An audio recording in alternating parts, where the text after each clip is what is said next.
Vem o Ed no meio. Meu Deus, Aí o Zala vai correr e jogar aqui, ó.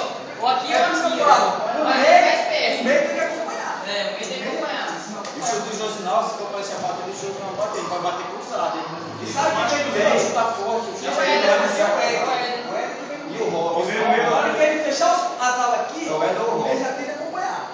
Ontem, chegamos ontem. Quem tá atrás, quem tem O cara do meio vai fazer o gol com a bola roubada. Vai bola no cara do meio, vai fazer sem livre, sem goleiro, sem o Caju. Deixa o Caju, Não deixa o pode Ross. falhar, Deixa o só Ross pode descer. Tem que pegar em cima, pegar em Não, cima. vamos pegar em cima do Pegar em começo. cima. Tem que pegar em cima. Vamos fazer eles correr, gente. Vamos fazer eles correr. É, ei, outra aí, ó. Tira o passe pro Wagner logo e é isso que fica bom. Ouvi esse Limões e lá na semifinal lá, toda bola que jogava no Josinaldo fingia que chutava e cortava.